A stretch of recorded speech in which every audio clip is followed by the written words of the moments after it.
I'm speaking on behalf of the Professional Development Committee of the Arts Undergraduate Society, where we strive to provide you value-driven events to help students advance their careers. We ask that for now, students turn their cameras and microphone off. You can also select speaker view on the top right-hand corner of your screen for a better viewer experience.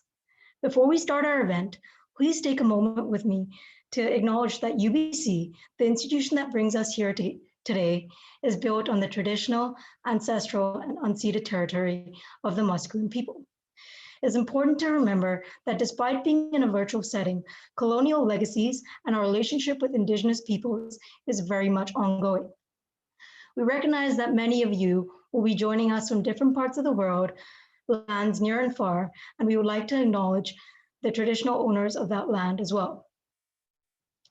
Today's event was designed to help you frame the skills, knowledge, and strengths from your arts degrees to help you stand out during your job search. It will start off with a 45-minute panel session where 6 different employers will show you how valuable your arts degree really is. Following that, we will have a networking session where students will have the opportunity to connect with employers and ask them further questions that are not discussed in the panel.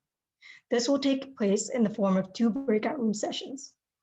Before we hear from our employers, it is my pleasure to introduce Julie Walkley, the Executive Director of Work Integrated Education and Career Initiatives at UBC, to provide some opening remarks. Julie, take it over. Okay, thanks so much, Kim. And I just wanted to start by thanking you so much and your committee for arranging this event. It has been a really popular event with students, and the students that are here right now in the Zoom room may or may not know that there actually was a waiting list for this event. So I just wanted to congratulate the AUS on choosing a topic that I think is clearly of interest to lots of students in our faculty. So I have a really neat job because I get to help students gain experience as part of their degrees and also shape career resources that are really customized for the unique needs of art students. And for the first 20, I've been working with art students in a career role for 22 years, which I find hard to believe. And the first 20 years was working directly with students in the Arts Co-op program. And I visited over 1,000 different workplaces, visiting co-op students on their work terms. And I can say consistently, art students perform extremely well in a whole wide range of sectors and types of jobs. And I think the reason for this is that a lot of the skills that may get called in the literature soft skills are real hallmarks of an arts degree. And I just wanted to read you a really quick list of some of those things. So resiliency, communication, adaptability, teamwork, creativity, collaboration, and empathy. That was a list generated by a big survey of employers across Canada last fall of the skills that they feel they need when they're recruiting people into positions in their organizations. I hope when I read that list kind of quickly just now, that you heard words in there that you feel resonated for you personally with your experience in arts. I think these skills that you're developing along with the discipline-specific expertise of your major and perhaps your minor are things that employers are really looking for. And I think the challenge is to know how to talk about what you're learning and what you know how to do in a way that would make sense for employers. So you've come to the right place to learn more about that from the people that have joined us tonight. And I wanted also to introduce one of my close colleagues, Juliana D'Souza, who's the arts career strategist. And Juliana's job is to help students in arts individually and in groups to work through your career questions and your career curiosities. So after this session, you're going to get a package of information that will include Juliana's email. And I just wanted you to know that you've got a dedicated career expert in the Center for Student Involvement in Careers here to help you. And we encourage you to take advantage of her and also to make the most of the time together tonight. So thanks again, Kimberly, and I'll toss it back to you. Thank you, Julie. I'm now excited to start the panel portion of our event by asking employers to introduce themselves. So Geoffrey Lee, Statistics Canada, you can start us off. Hi, everyone. Pleasure to be here this evening. Coming to you from the comfort of my upstairs bedroom here, work from home. It's been very much an adjustment in terms of the pandemic. So I think that everyone trying to come out and connect for these opportunities is a really good asset and trying to get ahead of the curve. So I work with Statistics Canada. Definitely didn't think I'd end up here with my graduation with my arts degree in 2016 from UBC, but very happy that it led me to this position in my career now. So thank you very much. Thank you. Next up, we have Andrea Lindsay from Royal Bank of Canada.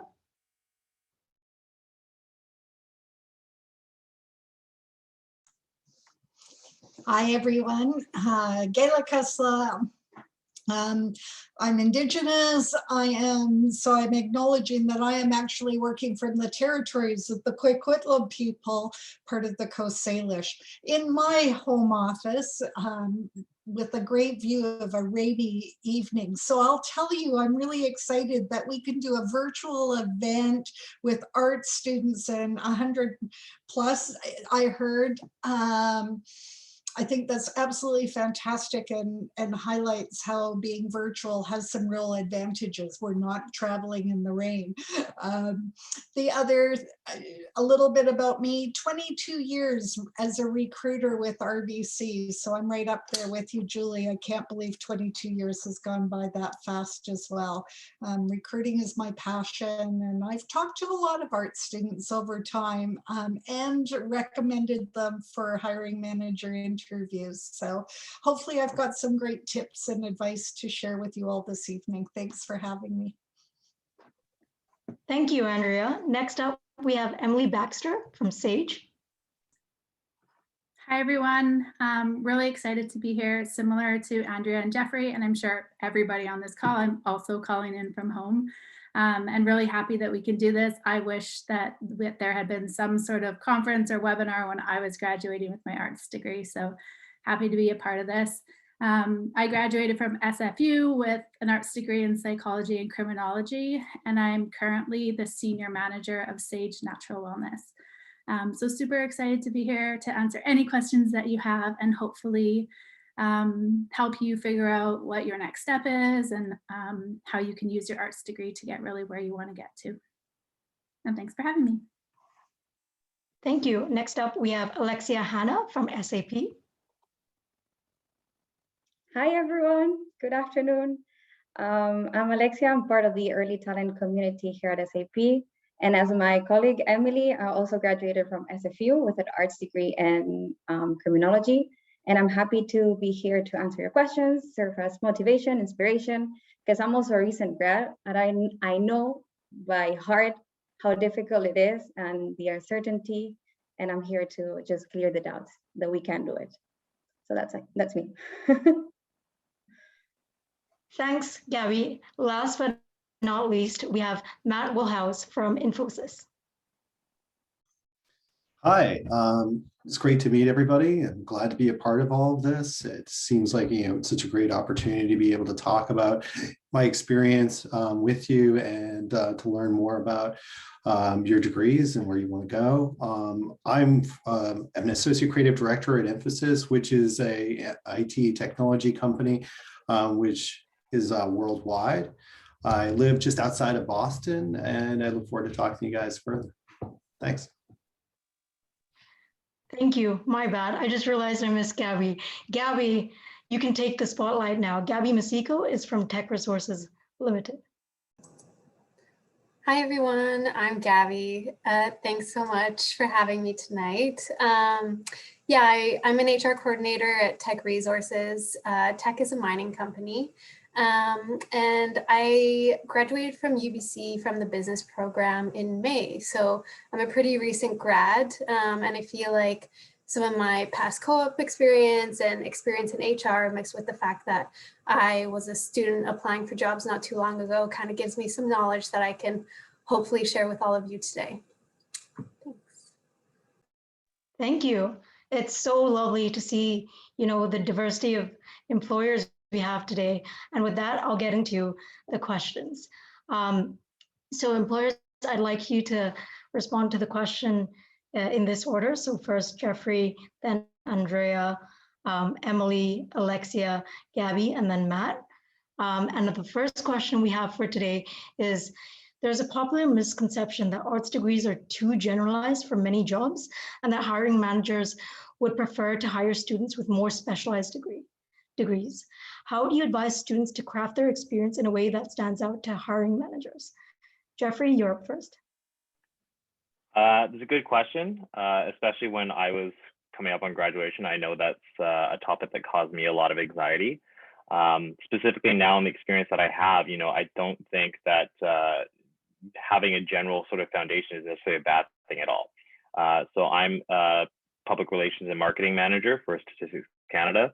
And especially when we're looking to do engagement and outreach and trying to really forge these connections with collaborative stakeholder groups, I think having that wide degree and sort of ability to think critically, especially when you're trying to build these networks and build these connections with people in the community, finding those levels of commonality is really a big asset.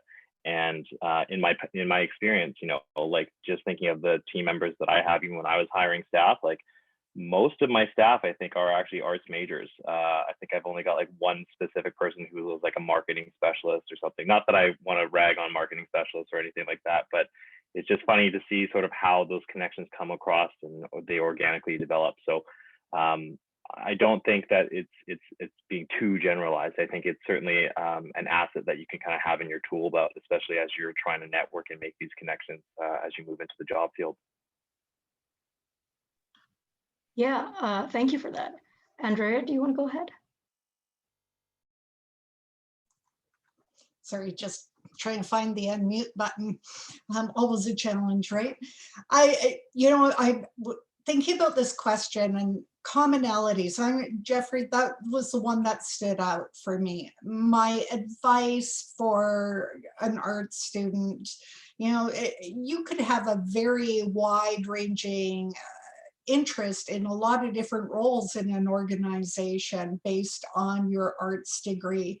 So, my advice is really take that time, to think about, your interests and do your research on the company you're exploring. And along with that, do that research with the idea of what are those commonalities between your education, your degree, what you've studied, and your own personal interests as well. And then focus in on those skills and some of your experience, and that's what you want to highlight. You're going to want to craft your resume specifically for that company and that role. And by the way, I'm just going to say, I say that I'll probably repeat this many times. There's no such thing as a one-size-fits-all resume. And when you're an art student, you're actually bringing that broad range. You really want to highlight that depending, again, on the company and the commonality.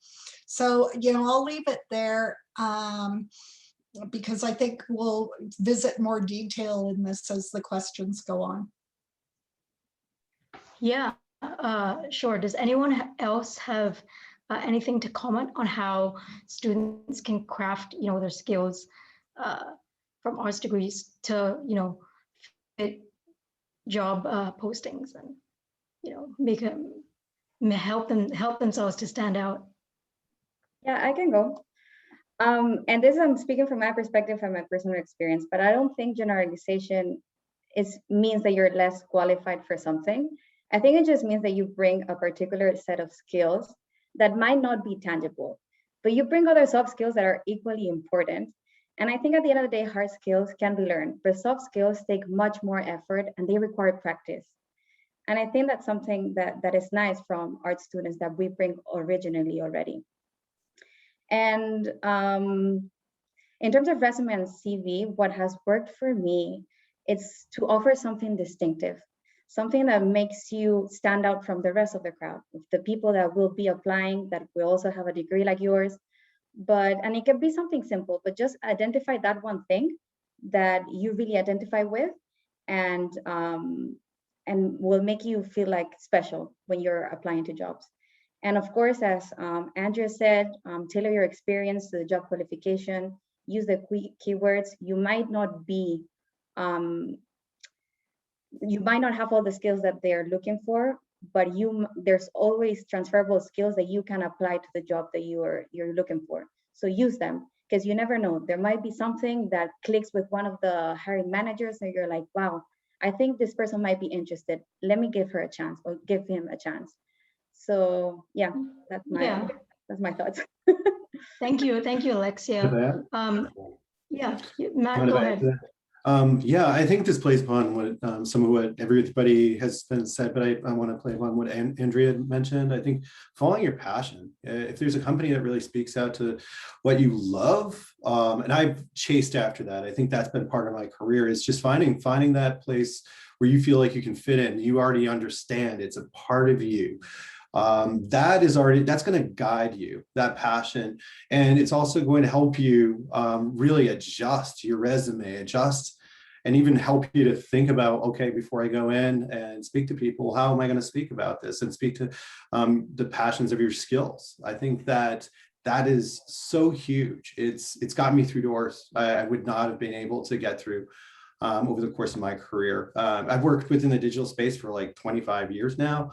But I've had only the opportunity to work at some really great places over that course of time, like Puma, Adidas, Wayfair, places like that, just because I was very passionate about what they were doing and where I wanted to go with my career, e-commerce or marketing, whatever it might have been. So. Yeah, thank you, Matt. Gabi, do you have any thoughts on how, students with arts degrees can really stand out from those with more specialized degrees? I agree with everything that's been said already, for sure. I think one thing that came to mind when I first saw this question was, I think if you want to take a step further to really set yourself apart, it's always going to pay off to connect with somebody that already is working at that company or has worked there previously. Attending events like this, when we're allowed to go back to meeting in person, any in-person networking events that you can go to, making those genuine connections with people is what's really going to set you apart. And when you're in those situations, I would say it's not so much about focusing on getting the job, but more so making those connections, making sure that you are bringing up things that you are interested in and passionate about, and hopefully you'll be able to find some common ground with this person in order to make a lasting impression on them. Whether they're in a position to give you a job or not down the line, your name's really going to stick out to them, and they'll be able to pass along that impression to other people. So I think that's also one thing that people can do. Thanks, Gabi. Emily, do you have any thoughts or anything you want to emphasize? Yeah, I think I would build on what Andrea said too. And I think an important part when looking for a job and interviewing or putting your application in somewhere is really being mindful of what skills and knowledge and experience they're asking for on the job description within that role. And looking at your experience and what you know and what you've done and really tying it to what they've asked for. And you don't have to have all of the experience that they're asking for. I would say take a chance and put yourself out there if you believe that you can do it. We're all learning no matter how long we've been in whatever career we're in, but really making sure that you're bringing up the skills that they're looking for and highlighting your own experience and how it's connected to the skills that they're asking for. One of the things I see a lot, and Andrea, I'm sure you see this in recruiting too, is that there isn't a direct link made between the person applying and the role's description and the skills. And so recruiters or any hiring manager kind of have to guess how the experience applies.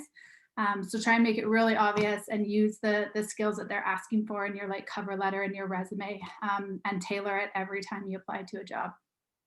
Thank you, Emily. Great responses to that question. Some of the themes I've been hearing were, be yourself, but the real thing is commonality.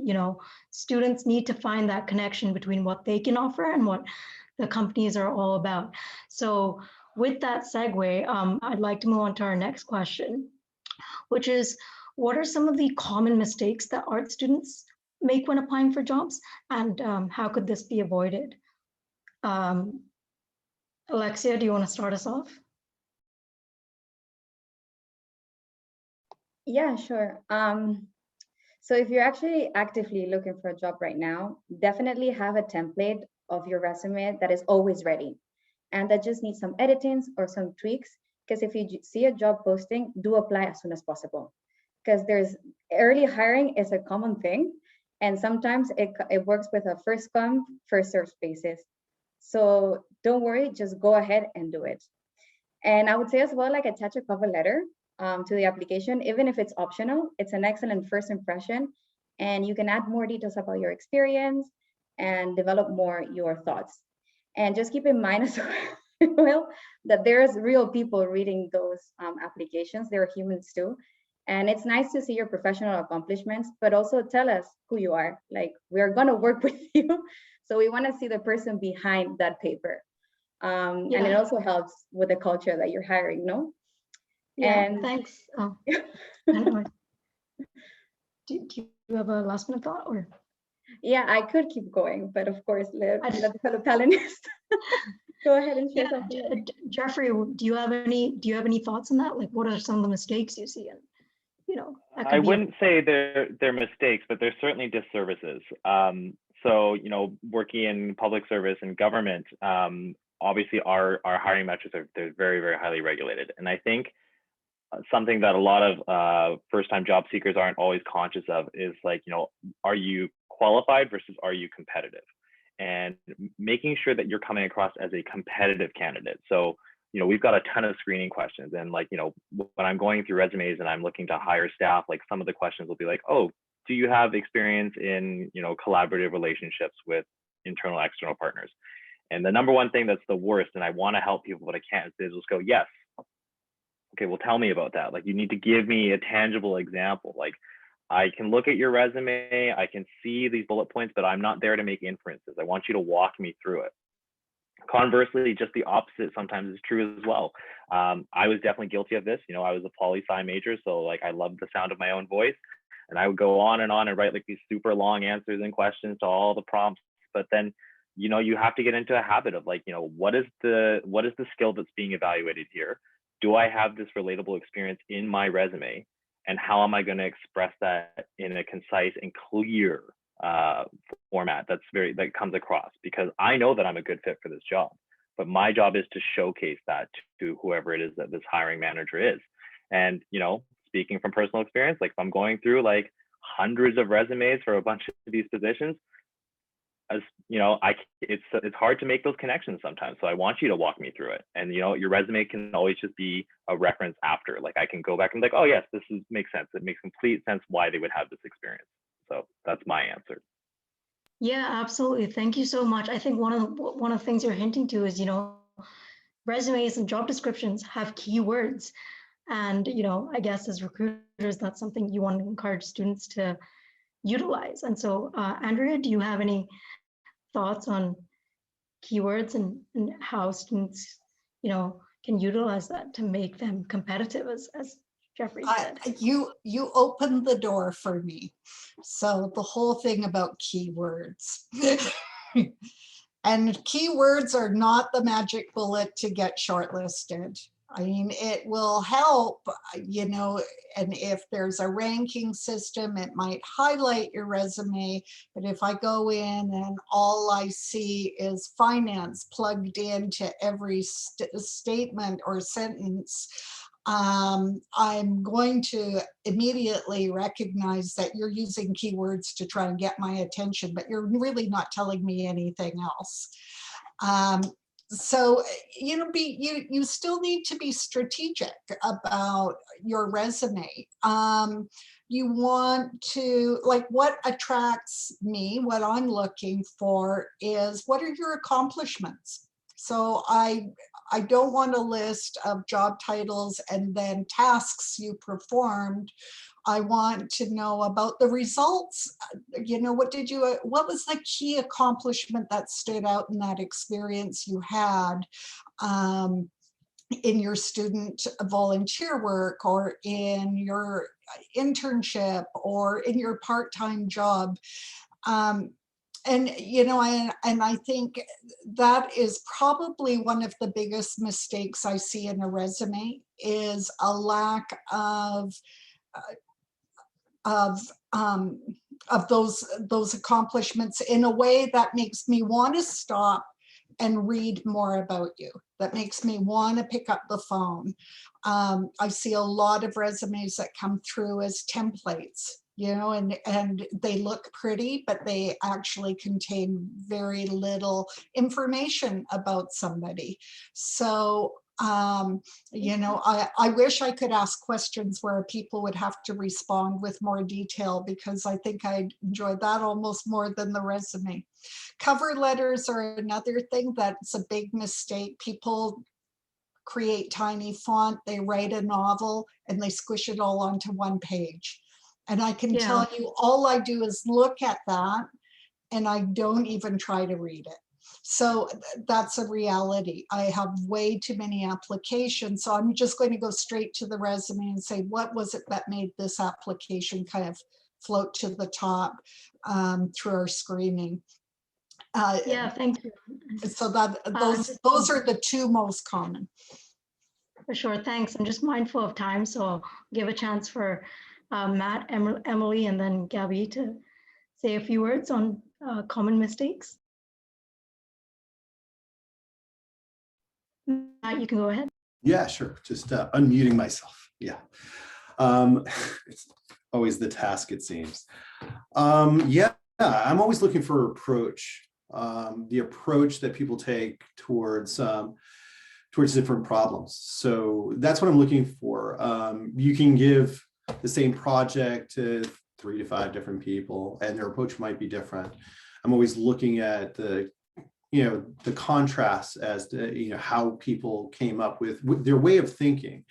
And so much of what I do when I'm looking at a resume or I'm looking at a cover letter is trying to understand their approach, or if it's a portfolio for that matter. It's being able to see the approach and understand the critical design thinking that goes behind every aspect of the resume. I mean, it could be even just the look and feel of the resume for that matter, the way things are broken out, how they've chosen to highlight things.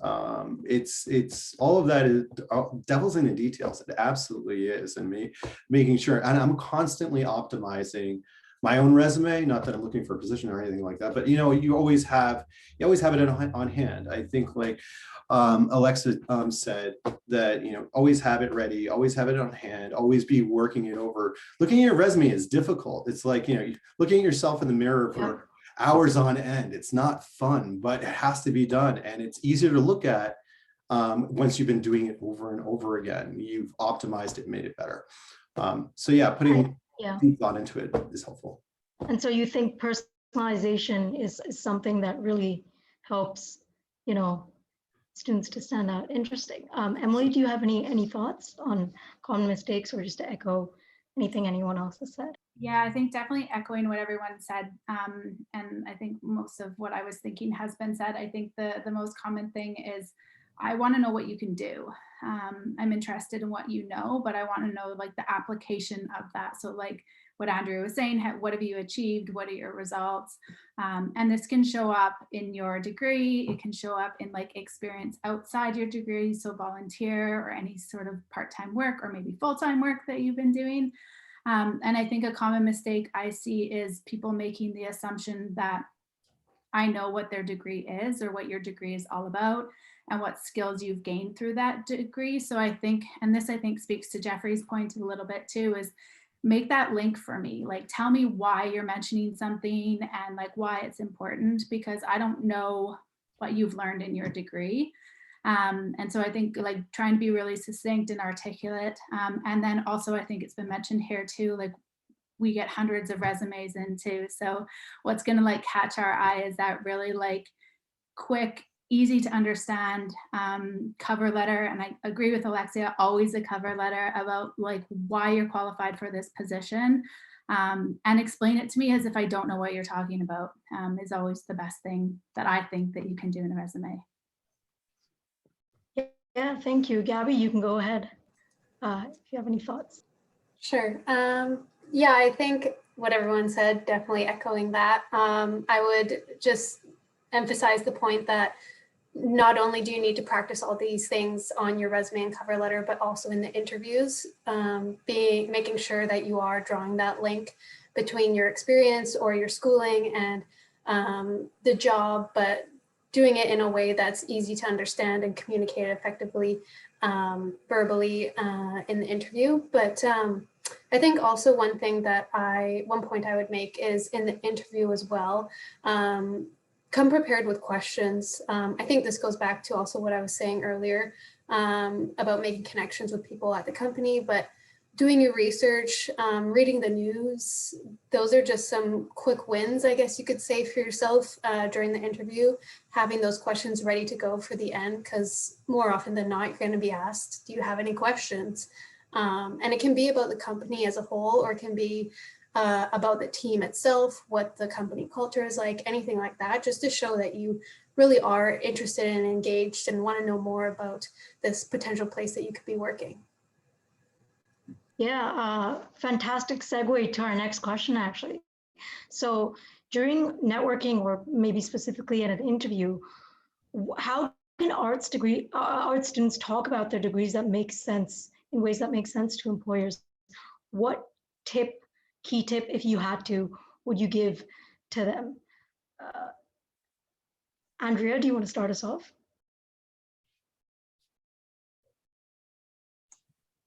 I'm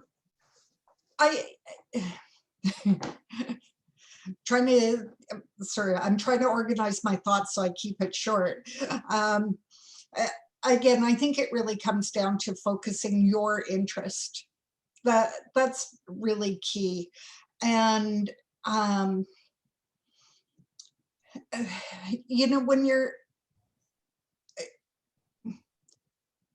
I think there was so much in that question. I was already in two different places, but yeah, I'm going to take it back to the original thing. You know, focus on what you love, and then relate that to why you applied to the job that you did, or the role that you're targeting. And I'm just going to use a really, really quick example of that.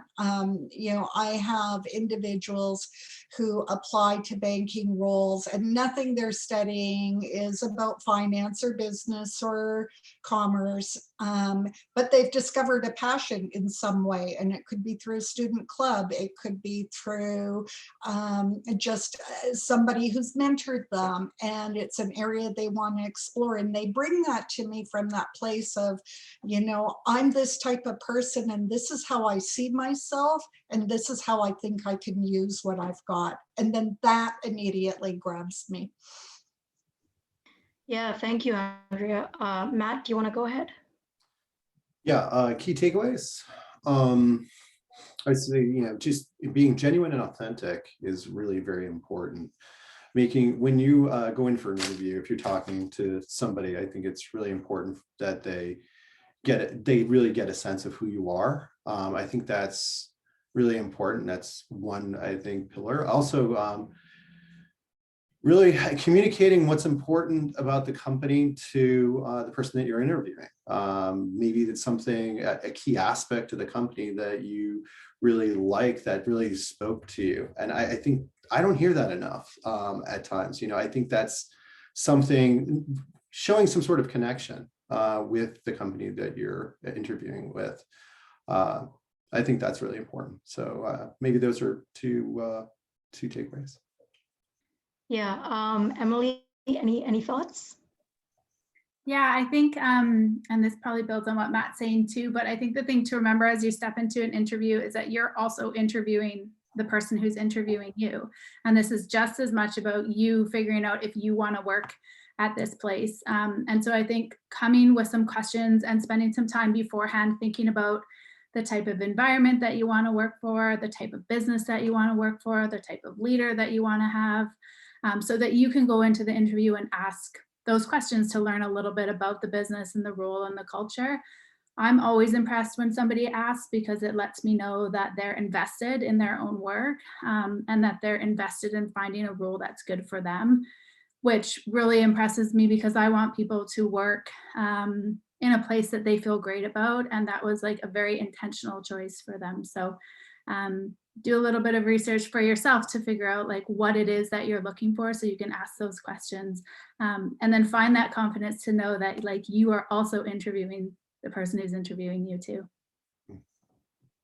Yeah, thanks. Gabi, I'll hand it over to you now for any thoughts. I know you're the one who brought this up, but if you want to still echo anything that your fellow employees have said, then go ahead. Yeah, I don't know if I necessarily have anything new to add. I think what everyone else has mentioned has been pretty spot on. I think you had mentioned like how to communicate an arts degree to employers. I think one thing that I was thinking is that you don't necessarily need to explain your entire degree in these situations. Find maybe one part of it that you're either super passionate about, super excited about, or that you think is really applicable to the role that you're applying to, and just narrow in on that and really know that kind of area and be able to articulate that, I think would be a good tip. But yeah, I think all of the information that's been said already, I think is definitely applicable here. And yeah, I agree with everything else. Alexia, any thoughts? Yeah, I could say like it's important for you to figure out your personal brand. At the end of the day, you're your best personal marketing campaign. So add some personality to everything that you do. And it's also the best way to show your employer who you are and if you're fit for the job, and as well to learn for yourself if you really want to do that sort of job and be part of that company. Yeah. And Geoffrey, any last words for this question? I'll be quick just in the interest of time, but I agree with everything that's been said, but a couple things is like, don't sell yourself too short before, like, you know, you don't want to shoot yourself in the foot. Remember that we've usually got a process of pre-screening these applications and things like that before you even get to the interview stage. So if you're getting to an interview, we've already said yes. So like, that's already a huge plus for you. But one thing I want to highlight is, you know, talk about your soft skills. You know, Matt's mentioned, you know, your passion before a lot, right? You know, you're coming from an arts degree, you know, I want to know, like, I want to see what kind of critical thinking skills that you have. You know, if this is a role where, say, you, I don't know, you're an English major, is this working in marketing or communications? You know, do you think that there's something missing that you could bring with our shared vision? You know, it's really making sure that you're highlighting the skills and experience that you have. It doesn't matter the scale, but whatever is in your experience, how is that going to best relate to the project or the vision that this employable agency has, and how are you the best fit to help make that really push forward, right? So again, it's those skills that you've developed that, you know, not necessarily like you're getting directly from a classroom, but like if you're, you know, working on a project, if you're managing multiple deadlines, if you're working through, you know, interpersonal issues, if you're in a group, like, you know, that's all part of the game, right? So definitely don't go into saying, you know, oh, I just have an arts degree, right? There's a lot more to it than just that, right?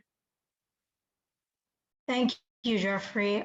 Just in the interest of time, we're almost going to wrap up the panel session here, but I just want to do a quick fire round of, in one sentence, could you express one key tip that you want students to take away from this session? I can give you a few minutes to think, but I think that would be something that's really valuable to students. So we can have a few moments to think if you want.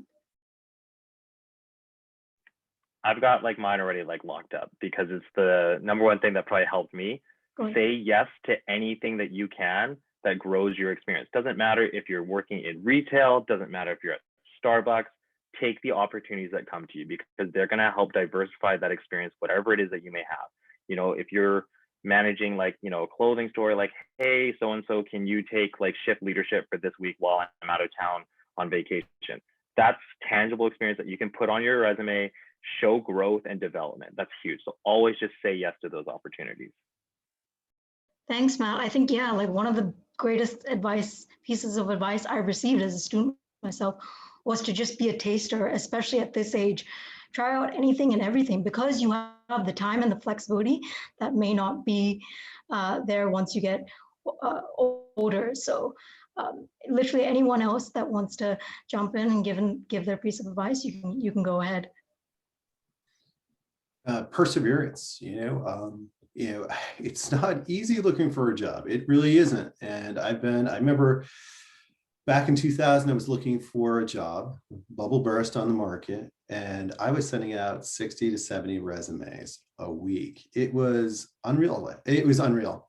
Just, keep at it, work hard. Don't let anything get you down and keep on working at it. If something's going to break, it's going to come through. And yeah, just keep at it. I think for me, it would be the words be curious. I think it is absolutely okay if you have no idea what you want to be doing or how you're going to get yourself into the job market. That is totally okay. I can assure you 10 years ago, I did not think this is what I would be doing. And get out there and see what's out there and try new things and know that if you continually try things and get curious, you will find your niche. And it doesn't have to be all figured out as soon as you finish your degree. I'll jump in because what I was thinking really follows up on what Emily just said. And it really is, I would want you to know, don't assume I'm not interested in you. Don't assume that your education or your experience doesn't align to the job you're excited or interested in. I often get people who will say, I don't think I have the skills, but I really want to do this. And start with, I really want to do this. And this is what I'm excited about. Yeah, be versatile. And the resilience, be patient. You'll find that right opening, that right niche, and network. Continue to network.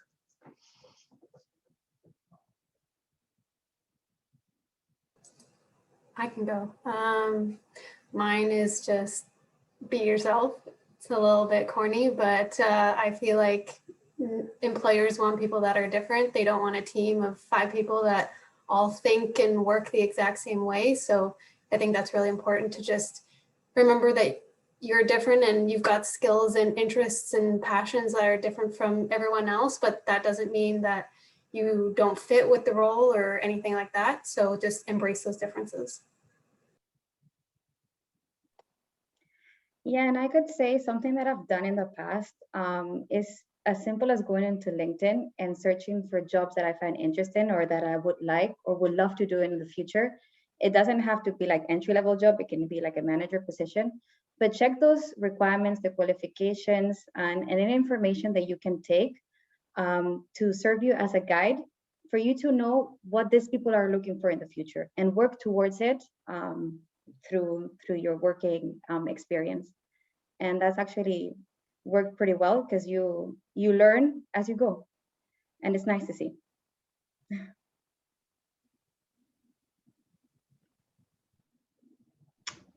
Awesome. Anyone have any final thoughts to add? I'm not going to ask another question because we only have about 4 minutes left, but from what I'm hearing, correct me if I'm wrong, but it's about you. It's not about what it says, it's not about all the technicals. It's about your passion, and it's about how you can create that connection, through your experiences with employers and to a company. So honestly, thank you so much for participating in this panel, everyone.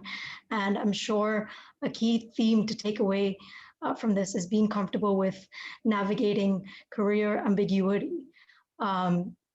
So with that, thank you for your time. We'll now conclude the panel, and it's time to open up to our networking part of our event. And we'll have 2 breakout rooms for about 18 minutes each.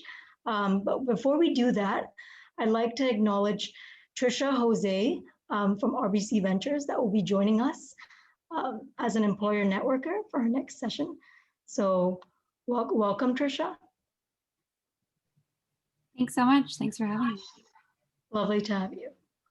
All right, I guess now we'll get our breakout rooms started, and students, employers, have a wonderful chat. Use this to the max, and we hope you have a great time. There will also